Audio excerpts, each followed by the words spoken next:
शिव पुराण विधेश्वर संहिता पहला अध्याय। प्रयाग में मुनियों द्वारा पापों से तुरंत मुक्ति दिलाने वाले उपाय के बारे में प्रश्न। जो भगवान शिव आदि से अंत तक कल्याण करने वाले हैं, आत्मा की सच्चाई को प्रकट करने वाले हैं, जिनके 5 मुख हैं, जो संसार की रचना, पालन, संहार, अनुग्रह और तिरोभाव जैसे 5 महान कर्मों को खेल खेल में करते हैं, उन अमर और सर्वोत्तम भगवान शिव का मैं धन्य करता हूँ। व्यास जी कहते हैं, गंगा और यमुना के संगम पर स्थित प्रयाग में, जो कि स्वर्ग को ले जाने वाला स्थान है, वहाँ एक बार कई तेजस्वी और महान मुनियों ने एक बड़ा यज्ञ आयोजित किया। यह यज्ञ ज्ञान के लिए किया गया था। इस यज्ञ की खबर सुनकर महर्षि व्यास के प्रिय शिष्य सूत जी वहाँ आए। मुनियों ने सूत जी का आदर पूर्वक स्वागत किया और उनसे हाथ जोड़कर कहा, हे विद्वान सूत जी, आप बहुत भाग्यशाली हैं। आपने स्वयं व्यास जी से पुराणों का ज्ञान प्राप्त किया है। आप भूत, भविष्य और वर्तमान सब जानते हैं। आपके दर्शन से हम धन्य हो गए हैं।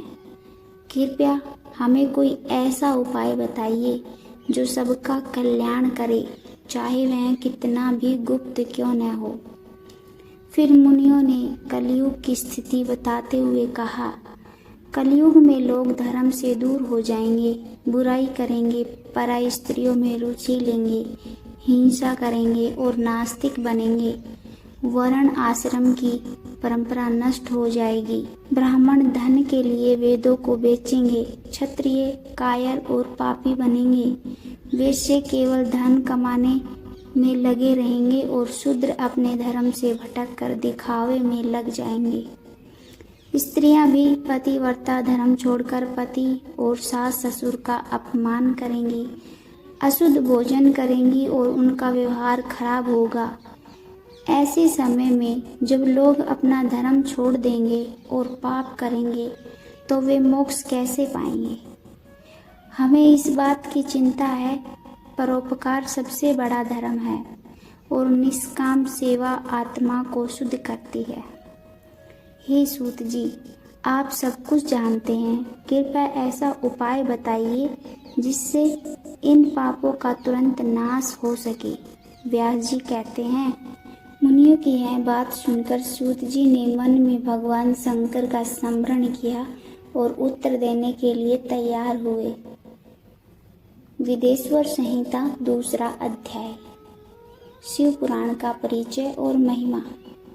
सूत जी कहते हैं, हे साधु संतों, आपने बहुत अच्छा और कल्याणकारी सवाल किया है। यह प्रश्न तीनों लोगों के लिए लाभदायक है। आप सबके प्रेम और अनुरोध को देखकर मैं अपने गुरु व्यास जी का स्मरण करते हुए पापों से मुक्त करने वाले शिव पुराण की अमृतमयी कथा सुनाने जा रहा हूँ। यह पुराण वेदांत का सार है, परलोक में कल्याण देने वाला है और बुराई करने वालों का नाश करने वाला है। इसमें भगवान शिव की महिमा, उनके दिव्य कार्यों और यश का सुंदर वर्णन है। यह धर्म, अर्थ, काम और मोक्ष चारों पुरुषार्थों को प्रदान करने वाला है।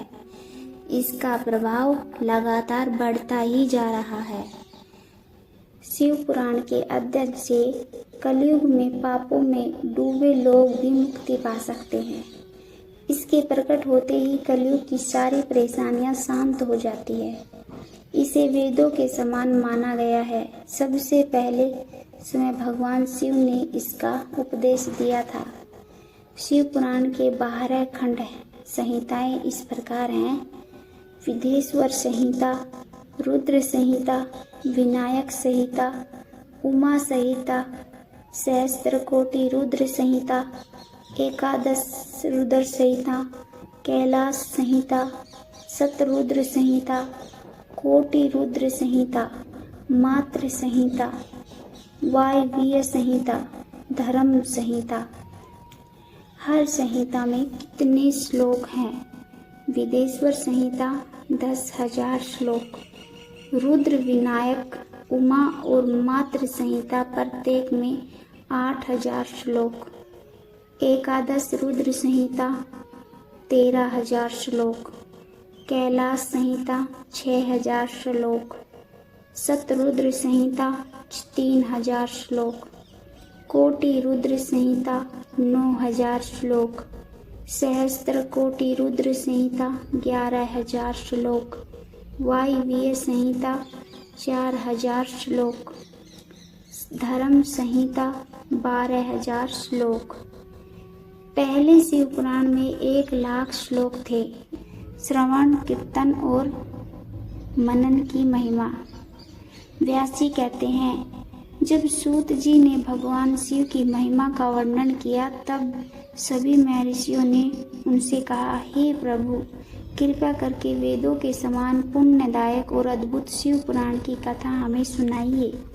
सूत जी बोले, हे महर्षिगण, आप भगवान शिव का स्मरण करके ध्यान पूर्वक शिव पुराण की है अमृतमयी कथा सुनिए। यह पुराण भक्ति, ज्ञान और वैराग्य, दुनिया से मोह त्यागने की भावना से भरा हुआ है। जब सृष्टि की शुरुआत हुई तो 6 अलग अलग ऋषि आपस में यह बहस करने लगे कि कौन सी चीज सबसे श्रेष्ठ है।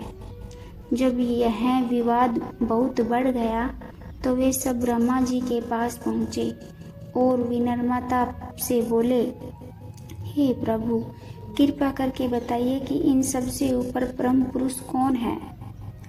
ब्रह्मा जी ने उत्तर दिया, ब्रह्मा, विष्णु, रुद्र और इंद्र सहित यह पूरा संसार और इसकी सभी शक्तियाँ भगवान शिव की कृपा से प्रकट हुई है। वे ही सब कुछ जानने वाले और संपूर्ण रूप से पूर्ण हैं। उन्हें केवल भक्ति से जाना जा सकता है, किसी अन्य उपाय से नहीं। जो व्यक्ति भगवान शिव में सच्ची और गहरी भक्ति करता है उसे मोक्ष मिलती है और वह संसार के बंधनों से छूट जाता है। भगवान शिव का दर्शन और कृपा पाने के लिए हजारों वर्षों तक यज्ञ करने चाहिए। ऐसा करने से शिव की कृपा से आत्मज्ञान और मोक्ष का मार्ग खुलता है। शिव को प्राप्त करने के 2 रास्ते हैं। साध्य लक्ष्य भगवान शिव का चरण, साधन मार्ग उनकी भक्ति और सेवा। जो लोग बिना किसी स्वार्थ के भगवान शिव की पूजा करते हैं वही सच्चे भक्त और साधक कहलाते हैं। वे अपने हर अच्छे कर्म का फल भगवान शिव को समर्पित करते हैं। यही भगवान को पाने का सही तरीका है। भक्ति के 3 मुख्य साधन हैं। श्रवण, सुनना, भगवान के नाम, गुण और लीलाओं को ध्यान पूर्वक सुनना। कीर्तन, गाना, उनकी स्तुति और कथाओं का गान करना। मनन, सोचना, उनके रूप, गुण और लीलाओं को बार बार मन में चिंतन करना। इन तीनों साधनों से ही सभी इच्छाओं की पूर्ति होती है और भगवान शिव का साक्षात अनुभव होता है। जैसे हम किसी चीज को अपनी आंखों से देखकर उसकी ओर सहज आकर्षित हो जाते हैं, वैसे ही जो चीज हमें दिखाई नहीं देती उसे जानने और पाने के लिए हमें सुनना और समझना पड़ता है। इसलिए श्रवण सबसे पहला और महत्वपूर्ण साधन है। जब कोई व्यक्ति गुरु से सुनकर शिव तत्व को समझता है तो वह आगे कीर्तन और मनन करने की शक्ति प्राप्त करता है। मनन करते करते धीरे धीरे भगवान शिव की कृपा से वह व्यक्ति आध्यात्मिक आनंद और मुक्ति को प्राप्त करता है। शिव की पूजा, उनके नामों का जाप और उनके गुणों का मन में बार बार चिंतन करना, यही मनन कहलाता है और यही सबसे महत्वपूर्ण साधन है जो भगवान शिव की कृपा से प्राप्त होता है। विदेश्वर संहिता 4था अध्याय। सनत कुमार और व्यास जी का संवाद। सूत जी बोले, हे मुनियों, अब मैं आपको एक प्राचीन कथा सुनाता हूँ जो स्वर्ण, कीर्तन और मनन जैसे साधनों की महानता को बताती है। कृपया ध्यान से सुनिए। बहुत पहले की बात है। मेरे गुरु महर्षि व्यास देव जी, जो पराशर मुनि के पुत्र हैं, सरस्वती नदी के किनारे तपस्या कर रहे थे। एक दिन भगवान सनत कुमार एक तेजस्वी विमान में सवार होकर वहां आए। वे सूर्य की तरह तेजस्वी दिख रहे थे। व्यास जी ध्यान में लीन थे। जब उन्होंने आंखें खोली और सनत कुमार जी को अपने सामने देखा तो तुरंत उठकर उनके चरणों में झुक गए, उन्हें जल अर्पित किया और सम्मान पूर्वक एक आसन पर बैठाया। सनत कुमार जी बोले, हे मुनि, सत्य पर विचार करो। सत्य का चिंतन ही जीवन में कल्याण का मार्ग है। यही सबसे श्रेष्ठ है और जो जीवन में सत्य को अपना लेता है उसका जीवन सुंदर बन जाता है। सत्य का मतलब है जो सदा रहता हो, जो कभी नष्ट नहीं होता, जिस पर समय का कोई असर नहीं पड़ता।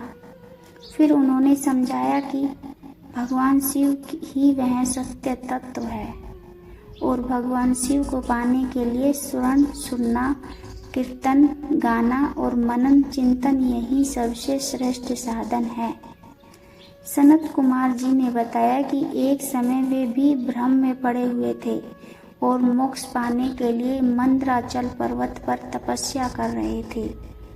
वहां नंदी जी, भगवान शिव के वाहन और गणों के स्वामी, भगवान शिव की आज्ञा से आए और उनसे कहा, भगवान शिव को प्राप्त करने के लिए केवल 3 चीजें आवश्यक हैं, स्वर्ण, कीर्तन और मनन। यही तीनों मुक्ति का स्रोत हैं। यही बात मुझे खुद शिव भगवान ने बताई है। सनत कुमार जी ने यह ज्ञान प्राप्त करके स्वयं उसका अभ्यास किया और फिर व्यास जी को समझाकर अपने साथियों सहित ब्रह्मलोक चले गए। सूत जी ने कहा, मैंने यह अद्भुत कथा आपके सामने संक्षेप में प्रस्तुत की है।